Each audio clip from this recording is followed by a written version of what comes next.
இந்த ஒரு financial year 2027 quarterly results வந்து இப்போ ஸ்டார்ட் ஆயிடுச்சு. இப்போ ஐடி கம்பெனிஸ் வந்து ஸ்டார்ட் ஆகுது. ஃபர்ஸ்ட் கம்பெனியா வந்து இப்போ டிசிஎஸ் கம்பெனியோட Q1 ரிசல்ட்ஸ் எப்படி இருக்கு அப்படின்னு சொல்லிட்டு பார்ப்போம். டிசிஎஸ் கம்பெனியோட Q1 ரிசல்ட்ஸ் வந்து பொறுத்தளவுல 5% இயர் ஆன் இயர் பேசிஸ்ல நெட் ப்ராஃபிட் வந்து இன்க்ரீஸ் ஆயிருக்கு. 13,349 கோடி ரூபாய் நெட் ப்ராஃபிட் வந்து மேக் பண்ணியிருக்காங்க. ரெவன்யூ 14% ஏறி இருக்கு. 72,275 கோடி ரூபாய் ரெவன்யூ வந்து மேக் பண்ணியிருக்காங்க. கம்பெனி என்ன சொல்றாங்க அப்படின்னா, இந்த அளவுக்கு ஜியோ பொலிட்டிக்கல் டென்ஷன்ஸ் வந்து இருக்கும் போதும், எக்கனாமிக் லெவல்ல சேலஞ்சஸ் இருக்கும் போதும் நாங்க இந்த அளவுக்கான ப்ராஃபிட் growth வந்து கொடுத்துருக்கோம். அதுக்கப்புறமா ஏஐ அப்புறம் டீல் வின்ஸ் எப்படி இருக்கு அப்படின்னு சொல்லிட்டு பார்ப்போம். இப்ப வந்து $9.5 பில்லியன் ஒர்த் உள்ள டீல்ஸ் வந்து புதுசா ஜெயிச்சு வச்சிருக்காங்க. அதுல $800 மில்லியன் ஒரு டீல் வந்து இருக்கு. அந்த ஒரு டீல் ஃபுல்லாவே ஏஐ வச்சுதான் அந்த ஒரு கான்ட்ராக்ட் வந்து எடுத்துட்டு போக போறாங்க. எஸ்கேஎஃப்ன்ற ஒரு கம்பெனி கூட வந்து வச்சிருக்காங்க. ஆனுவலைஸ்டா இவங்களோட ஏஐ ரெவன்யூ வந்து $2.6 பில்லியன் வந்து இருக்கு. இதை பத்தி நம்ம டீட்டெயிலா லேட்டரான வந்து பார்ப்போம். ஸோ இப்போ இந்த கம்பெனியோட மார்ஜின் அண்ட் பிசினஸ் பெர்ஃபார்மன்ஸ் வந்து பார்க்கும்போது இந்த கம்பெனியோட எபிட் மார்ஜின் வந்து கொஞ்சம் குறைஞ்சிருக்கு. 25.3% இருந்து 24% குறைஞ்சிருக்கு. என்ன ரீசன் அப்படின்னு சொல்லிட்டு பார்க்கும்போது ஆனுவலா சேலரி எக்ஸ் வந்து பண்ணணும். அதுக்கப்புறமா கண்டினியூவா இன்வெஸ்ட்மெண்ட் வந்து ஏஐ நோக்கி பண்ணிட்டு இருக்காங்களா, இதனால வந்து எபிட் மார்ஜின் வந்து கொஞ்சம் குறைஞ்சிருக்கு. பேங்கிங் டெக்னாலஜி இந்தியாவோட பிசினஸ் சூப்பரா வந்து இருக்கு. இதுவே கன்சியூமர் மேனுஃபேக்சரிங் ஓவர்சீஸ் பிசினஸ் பொறுத்தல அந்த இடத்துல கொஞ்சம் மார்க்கெட் வந்து வீக்கா இருக்கு. டிசிஎஸ் வந்து 5,93,000 எம்ப்ளாயிஸ் கிட்ட வந்து வச்சிருக்காங்க. 9,000 எம்ப்ளாயிஸ் வந்து லாஸ்ட் குவார்டர்ல வந்து ஆட் பண்ணிருக்காங்க. 13.6% இந்த கம்பெனியோட அட்ரிஷன் ரேட்டா வந்து இருக்கு. ஸோ இன்னும் கண்டினியூவா இங்க ஏஐ ஸ்கில்ஸுக்காக இங்க எம்ப்ளாயிஸ் மேல வந்து இன்வெஸ்ட்மெண்ட் வந்து பண்ணிட்டு இருக்காங்க. ₹12 டிவிடெண்ட் வந்து கொடுத்துருக்காங்க. இதுக்கான ரெக்கார்ட் டேட் 15ஆம் தேதி இந்த ஜூலை. இதுக்கான பே டேட் வந்து ஜூலை 31 கொடுத்துருவாங்க. சரி, ஓகே, இந்த ஒரு கம்பெனியோட இந்த ரிசல்ட்ஸ் பார்த்துட்டோம். இப்போ நம்ம ஏஐ பத்தி மட்டும் நம்ம இன்டெப்தா வந்து பார்ப்போம். ஆர்டிஃபிஷியல் இன்டெலிஜென்ஸோட பிசினஸ் அந்த ஒரு ரெவன்யூ ரேட் வந்து $2.6 பில்லியன் வந்து இருக்கு. ஸோ ஓவரால் இந்த ஒரு பிசினஸை கம்பேர் பண்ணும்போது ஏஐ பிசினஸ் வந்து ஃபாஸ்டா வந்து க்ரோ ஆயிட்டு வருது. இந்த ஒரு ஏஐ பிசினஸ் மட்டுமே $300 மில்லியன் ஆனுவலைஸ்டு ரெவன்யூக்கு வந்து கான்ட்ரிபியூஷன் பண்ணும் அப்படின்ற எக்ஸ்பெக்டேஷன்ஸ் வந்து இருக்கு. இதை தாண்டி இந்த ஒரு கம்பெனி $800 மில்லியன் எஸ்கேஎஃப் கூட ஒரு கான்ட்ராக்ட் வச்சிருக்காங்க பாத்தீங்களா, அதுக்கு ஃபுல்லாவே வந்து ஏஐ சொல்யூஷன்ஸ் தான் வந்து கொடுக்க போறாங்க. ஏஐ ப்ராஜெக்ட்ஸ் வந்து ஹெல்த் கேர்ல எடுத்துட்டு இருக்காங்க, யூட்டிலிட்டிஸ்ல எடுத்துட்டு இருக்காங்க, அப்புறம் என்டர்பிரைஸ் ஆபரேஷன்ஸ்லாம் எடுத்துட்டு வந்துட்டு இருக்காங்க. டிசிஎஸ்மே வந்து சாவரின் செக்யூர் கிளவுட்ன்றது யூரோப்ல வந்து லான்ச் பண்ணிருக்காங்க. அப்புறம் இங்க வந்து பார்ட்னர்ஷிப்ஸ் வந்து கூகுள் கிளவுட் கூடயும் ஆந்திரபிக் கூடயும் அப்புறம் வந்து மிஸ்டர் ஏஐ கூடயும் வந்து பார்ட்னர்ஷிப் வந்து கண்டினியூ பண்ணிட்டு இருக்காங்க. ஆர்டிஃபிஷியல் இன்டெலிஜென்ஸ்க்காக மட்டுமே கிட்டத்தட்ட 2000 பேட்டர்ன்ஸ் வந்து போட்டிருக்காங்க. அதுல 163 பேட்டர்ன்ஸ் வந்து இந்த ஒரு குவார்டர்ல மட்டும் போட்டிருக்காங்க. ஸோ எல்லாமே டிசிஎஸ் கம்பெனிக்கு ஓரளவுக்கு இப்ப இருக்கிற சுச்சுவேஷனுக்கு இந்த டிசிஎஸ் கம்பெனி ரிசல்ட்ஸ் ஓகேவா தான் வந்து இருக்கு. இன்னைக்கு அதனால மார்க்கெட்ல அடிச்சாங்க அப்படின்னா கூட நம்ம கன்சிடர் பண்றதுக்கான ரேஞ்சா தான் வந்து இருக்கு. ஸோ இதை நம்ம வந்து பாத்துக்கிட்டே இருப்போம். டாக்டர் ரெட்டி லேபார்டரிஸ்ல ஒரு நெகட்டிவான அப்டேட், அதனால மார்க்கெட்ல வந்து 6% கீழே வந்து இறக்கிருக்காங்க டாக்டர் ரெட்டியை. இந்த டைம்ல இது கன்சிடர் பண்ற மாதிரி தான் இருக்கு. சரி, அதை ஏன் இறக்குனாங்க அப்படின்னு சொல்லிட்டு டீட்டெயிலா வந்து பார்ப்போம். இவங்க ஜெனரிக் செமக்ளூடேட் மார்க்கெட் உள்ள போகணும் அப்படின்றது இவங்க பிளானா இருக்குன்னு எல்லாருக்குமே தெரியும். எல்லா ஃபார்மா கம்பெனியுமே அது ஒரு பிளான், அது எல்லாருக்குமே தெரியும். இவங்க இந்தியாவில் வந்து அக்ரெசிவா க்ரோ ஆகணும் அப்படின்ற பிளான்ல வந்து இருந்தாங்க. ஆனுவலா 12 மில்லியன் பென்ஸ் வந்து லான்ச் பண்ணணும் அப்படின்ற பிளான்ல இருந்தாங்க. இந்த செமகுலேட்டட் ட்ரக் அப்படின்னா வெயிட் லாஸ் அப்புறம் டயபிட்டிஸ் யூஸ் பண்ற ட்ரக், அது வந்து பென் வேரியன்ட்ல வந்து கொடுப்பாங்க. அந்த ஒரு பென் வேரியன்ட்டை நம்ம வந்து யூஸ் பண்ணிக்கலாம். ஸோ அது வந்து 12 மில்லியன் பென்ஸா இவங்களோட டார்கெட் வந்து இருந்துச்சு. பட் ஆனால் அது வந்து இப்போ 6 மில்லியன் பென்ஸா லான்ச் பண்ண முடியும் அப்படின்ற மாதிரி டாக்டர் ரெட்டியே கொடுத்துருக்காங்க. என்ன ரீசன் அப்படின்னு சொல்லிட்டு பார்க்கும்போது இந்த ஜென்ட்ரிகேஷன் ஆஃப் செமகுலேட்டட் வந்து தயாரிக்கணும் அப்படின்னா அதுக்கு ஏபிஐன்னு சொல்லிட்டு ஒரு விஷயம் வந்து இருக்கு. அதுதான் கோர் இன்கிரீடியன்ட். அந்த ஒரு ஏபிஐல விஷயம் வந்து ஃபைண்ட் அவுட் வந்து பண்ணிட்டாங்க. அது வந்து எல்லா ஏபிஐலுமே வந்து கிடையாது. அதாவது இங்க பேட்ச் பேட்சா வந்து போகும். அந்த 12 மில்லியன் பென்ஸ் அப்படின்னா அது பேட்ச் பேட்சா வந்து போகும். அதுல எல்லாத்துலயுமே வந்து ஃபைண்ட் அவுட் பண்ணல. ஒரு சில இடத்துல வந்து அந்த ஒரு இஷ்யூஸ் வந்து ஃபைண்ட் அவுட் வந்து பண்ணிட்டாங்க. ஸோ இதனால ப்ரொடக்ஷன்ஸ் வந்து என்ன சொல்றாங்க அப்படின்னா ஒரு சில குவாலிட்டி ஸ்பெசிஃபிகேஷன்ஸ்லாம் வந்து மீட் பண்ணாம வந்து இருக்கு அப்படின்ற மாதிரி சொல்றாங்க. பட் ஆனால் கம்பெனி என்ன கிளாரிஃபை பண்றாங்க அப்படின்னா பேஷண்டோட சேஃப்டியை பொறுத்து அதுல ஓகேவா தான் இருக்கு. ரெகுலேட்டரி அப்ரூவல்ஸ் எல்லாமே நாங்கள் வந்து கரெக்டாக தான் ஃபாலோ பண்ணிருக்கோம். அதெல்லாம் எந்த ஒரு அஃபெக்டும் இல்லை. மேபி வேற ஏதாவது இஷ்யூஸ் வந்து ஃபைண்ட் அவுட் பண்ணிருக்கலாம் அப்படின்ற மாதிரி வந்து சொல்றாங்க. ஸோ இதனால FY27 சப்ளை வந்து குறைய போகுது. ஸோ சிம்பிளா சொல்லலாம் அப்படின்னா இவங்களோட டார்கெட் 12 மில்லியன் பென்ஸ் வந்து இவங்க அச்சீவ் பண்ண முடியாது. இவங்களே 6 to 7 மில்லியன் பென்ஸ் தான் அச்சீவ் பண்ணுவோம் அப்படின்ற மாதிரி வந்து சொல்றாங்க. ஸோ அதனால சேல்ஸ் பொறுத்தல அக்ரெசிவான சேல்ஸ் இருக்குன்ற எக்ஸ்பெக்டேஷன்ஸ் வந்து மார்க்கெட்ல இருந்துச்சு. இப்போ அது இல்லாம இருக்க ரீசனால டாக்டர் ரெட்டி வந்து அடிச்சிருக்காங்க.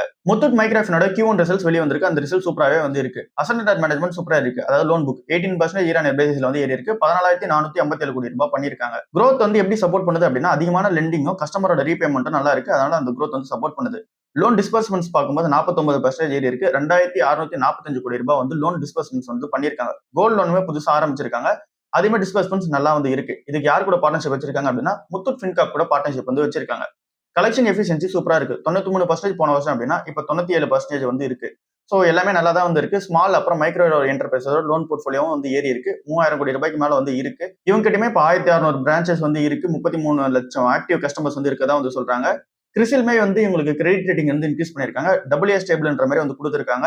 இது இந்த கம்பெனியோட ஃபைனான்சியல் ப்ரொஃபைல் வந்து சூப்பரா ஏற்றி கொடுத்துருக்கு. ஸோ இந்த ஸ்டாக் கொஞ்சம் அண்டர்வேல்யூல நம்ம பிக் பண்ணோம். இப்போ 200 ரூபாய் தாண்டி வந்து ட்ரேட் ஆயிட்டு இருக்கு. ஸோ இந்த டைம்ல கொஞ்சம் நம்ம வெயிட் பண்ணி தான் பார்க்கணும். பட் ஆனால் நல்ல ஒரு ரிசல்ட்ஸ் அதான் வந்து இருக்கு. மஹிந்திரா அண்ட் மஹிந்திராவோட ஜூன் 2026 அந்த சேல்ஸ் ரிப்போர்ட் வந்து வெளியே வந்திருக்கு. 1 லட்சம் வண்டிக்கு மேல வந்து வித்திருக்கதா வந்து சொல்றாங்க. 33% லாஸ்ட் இயர் கம்பேர் பண்ணும்போது இப்போ வந்து ஏறி இருக்கு.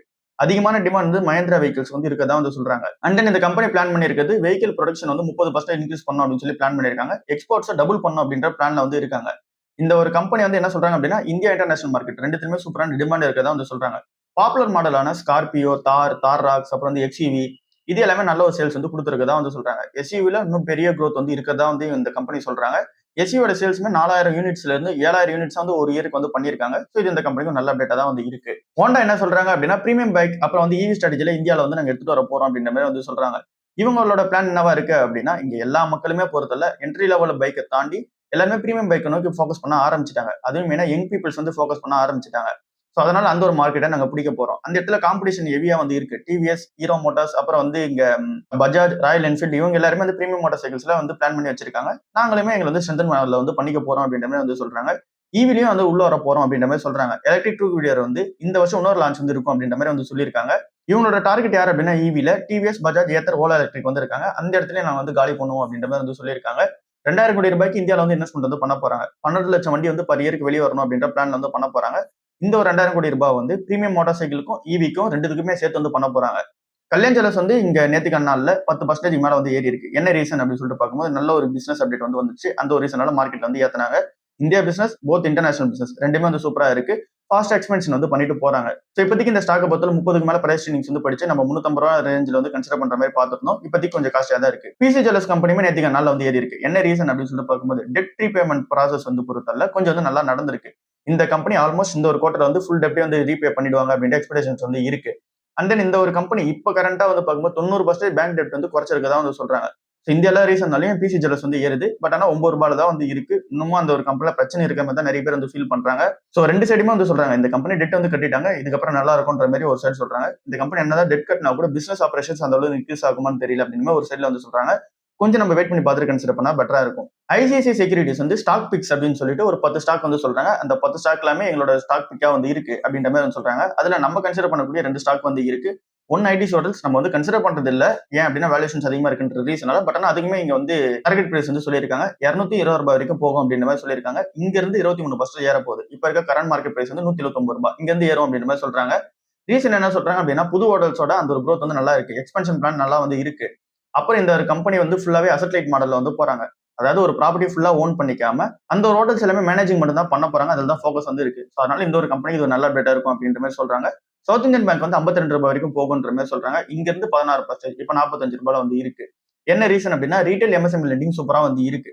அதை தாண்டி பேட் லோன்ஸ் பொறுத்தால அதை வந்து கம்மி பண்ணிருக்காங்க. எக்ஸ்பென்சஸ் வந்து கண்ட்ரோல் பண்ணிருக்காங்க. அதிகமான ப்ராஃபிட் வந்து இருக்கு. ஸோ இதனால இந்த ஒரு கம்பெனியோட பிசினஸ் குவாலிட்டி நல்லா இருக்கு. அதனால இந்த ஒரு ரேட்டிங் வந்து வச்சிருக்காங்க. ஸோ பாப்போம் என்ன நடக்குது அப்படின்னு சொல்லிட்டு. கோல்டு இண்டிகானால என்ன இருக்கு அப்படின்னா கொஞ்சம் வந்து ஏறி இருக்கு. 1% வந்து ஏறி இருக்கு. 24 கேரட்டும் சரி 22 கேரட்டும் சரி. இப்போ வந்து கரண்டா இருக்குது 10 கிராம் ஆஃப் கோல்டு வந்து பார்க்கும்போது 1,46,000 ரூபாய்க்கு வந்து இருக்கு இப்போ. அதே மாதிரி 22 கேரட்டை பொறுத்தல 1,33,000 ரூபாய்க்கு வந்து இருக்கு. துபாய் கம்பேர் பண்ணும்போது நம்ம இந்தியாவில் இன்னும் 13% கோல்டு வந்து அதிகமான பிரைஸ்ல தான் வந்து இருக்கு. ஏன் அப்படின்னா நம்ம இம்போர்ட் டியூட்டி, டாக்ஸஸ் அப்புறம் அதர் சார்ஜஸ்லாம் வந்து போட்டிருக்கோம். மிடில் ஈஸ்ட்ல நடக்கிற டென்ஷன்ஸ் வந்து கண்டினியூ ஆகுது. அதனால என்ன நடக்குது அப்படின்னா ஆயில் பிரைசஸ் வந்து ஏறுது. ஒருவேளை ஆயில் பிரைசஸ் ஏறது டாலர் வந்து ஸ்ட்ராங் ஆச்சு அப்படின்னா இங்க வந்து அதிகமான இன்ட்ரெஸ்ட் ரேட்டும் வந்து வந்தது அப்படின்னும் போது கோல்டு வந்து சாதகம் இல்லாம இருக்கும். இப்போதைக்கு கோல்டுக்கு பொறுத்த அளவுல இன்னும் சாதகம் இல்லாத நியூஸா தான் வந்திருக்கு. பட் ஆனா கொஞ்சமா வந்து ஏறி இருக்கு கோல்டு பொறுத்தவரை. ஸோ அதுதான் இருக்கிற அப்டேட்டா இருக்கு. ஈரான் யூஎஸோட அந்த வார் அப்டேட் என்ன அப்படின்னு சொல்லிட்டு பார்க்கும்போது யூஎஸ், ஈரான், இஸ்ரேல் திரும்ப வந்து வார் வந்து இங்க ஸ்டார்ட் பண்ணிருக்காங்க. யூஎஸ் என்ன சொல்றாங்க அப்படின்னா நாங்க இன்னும் டிப்ளமேட்டிக்கான சொல்யூஷன்ஸ் நோக்கி தான் போயிட்டு இருக்கோம் அப்படின்னு மாதிரி வந்து சொல்றாங்க. பட் ஆனா ஸ்ட்ரைட் ஆஃப் ஹார்மஸ் ஒன்றும் பிரச்சனை வந்து நடந்துகிட்டு தான் இருக்கு. நிறைய கார்கோ ஷிப்ஸ் வந்து இங்க வந்து கிராஸ் ஆகிறதுக்கு வந்து யோசிக்கிறாங்க. ஏன் அப்படின்னா செக்யூரிட்டி ரிஸ்க் வந்து இருக்கு. எங்க போனாலும் அடிக்கிறாங்க அப்படின்ற ரீசனால அதை வந்து வெயிட் பண்ணிட்டு இருக்காங்க. கத்தார் வந்து எல்என்ஜி எக்ஸ்பென்ஷன் பண்ற பிளானை வந்து இப்போ பாஸ் பண்ணி வச்சிருக்காங்க. ரேபிடா வந்து இன்க்ரீஸ் பண்ணலான்னு பார்த்தாங்க. பட் ஆனா அந்த ஸ்டேட் ஆஃப் ஹார்மஸ் வழியா டேங்கர்ஸ் வந்து வெளியே போக மாட்டேங்குது. அதனால எல்என்ஜி ஆபரேஷன்ஸ் இன்னும் கொஞ்சம் ஸ்லோ பண்றாங்க. இதனால நேச்சுரல் கேஸோட அந்த ஒரு சப்ளைமே வந்து குறைய போகுது. இப்பவும் வந்து பிரெண்ட் க்ரூட் பிரைஸ் வந்து $75 to $76 பெர் பேரல் வந்து இருக்கு. இன்னும் அந்த ஜியோபொலிட்டிக்கல் டென்ஷன்ஸ் கண்டினியூ ஆயிட்டு தான் இருக்கு. இன்னைக்கான நாள்ல மார்க்கெட் எப்படி இருக்க போகுது? கண்டிப்பா இன்னைக்கான நாள் மார்க்கெட் ஓவரா பாசிட்டிவ்ல தான் வந்து இருக்கும். கிட்டத்தட்ட 1% மேல நிஃப்டி 50 வந்து ஏறதுக்கான சான்சஸ் வந்து இருக்கு. என்ன ரீசன் அப்படின்னு சொல்லிட்டு பார்க்கும்போது குளோபல் மார்க்கெட் எல்லாமே ஸ்ட்ராங்கா வந்து இருக்கு. ஏஷியன் மார்க்கெட்ஸ் அப்புறம் வந்து யூஎஸ் மார்க்கெட் எல்லாமே வந்து ஸ்ட்ராங்கா வந்து இருக்கு. இங்க என்னதான் வார் சூழ்நிலை வந்து போனால் கூட திரும்ப வந்து இந்த கம்பெனிஸோட குவார்டர்லி ஏர்னிங்ஸ் வந்து பார்க்க ஆரம்பிப்பாங்க. அதனால இன்னைக்கு நல்ல மார்க்கெட் பிளஸ்ஸா இருக்கிறதுக்கான சான்சஸ் வந்து இருக்கு. ஸோ இதெல்லாம் தான் இன்னைக்கு ஓவரால் மார்க்கெட் நியூஸா வந்து இருக்கு. இன்னைக்கு நம்ம ஃபோக்கஸ் பண்ண வேண்டிய ஸ்டாக்ஸ் வந்து டாக்டர் ரெடி வந்து இருக்கு. இன்னைக்கு நாளே அடிச்சாங்க அப்படின்னா டாக்டர் ரெடியை கன்சிடர் பண்றதுக்கான டைமா இருக்கு. டிசிஎஸோட Q1 ரிசல்ட்ஸ் பொறுத்து எப்படி ரியாக்ட் பண்றாங்க மார்க்கெட் அப்படின்னு சொல்லிட்டு பார்த்துட்டு அதையுமே கன்சிடர் பண்றதுக்கான ரேஞ்சா தான் வந்து இருக்கு.